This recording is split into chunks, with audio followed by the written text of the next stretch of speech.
Where do gods come from? Where do they go?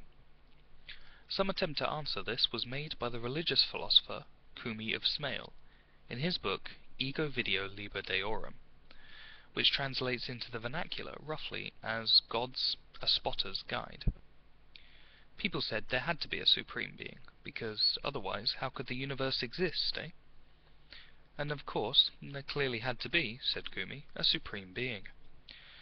But since the universe was a bit of a mess, it was obvious that the supreme being hadn't in fact made it. If he had made it, he would, being supreme, have made a much better job of it, with far better thought given, taking an example at random to things like the design of the common nostril. Or to put it another way, the existence of a badly put together watch proved the existence of a blind watchmaker. You only had to look around to see that there was room for improvement practically everywhere.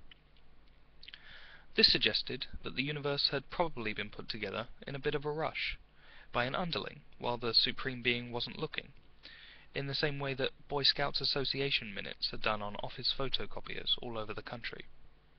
So, reasoned Kumi, it was not a good idea to address any prayers to a Supreme Being.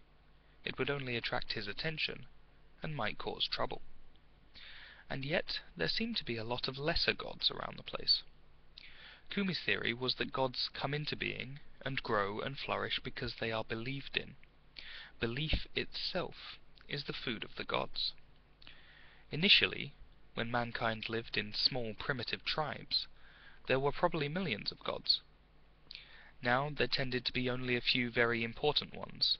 Local gods of thunder and love, for example, tended to run together like pools of mercury as the small primitive tribes joined up and became huge, powerful primitive tribes with more sophisticated weapons. But any god could join. Any god could start small. Any god could grow in stature as its believers increased, and dwindle as they decreased. It was like a great big game of ladders and snakes. Gods liked games, provided they were winning. Kumi's theory was largely based on the good old Gnostic heresy, which tends to turn up all over the multiverse whenever men get up off their knees and start thinking for 2 minutes together, although the shock of the sudden altitude tends to mean the thinking is a little whacked.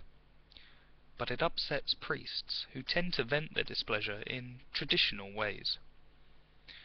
When the Omnian Church found out about Kumi, they displayed him in every town within the Church's empire to demonstrate the essential flaws in his argument.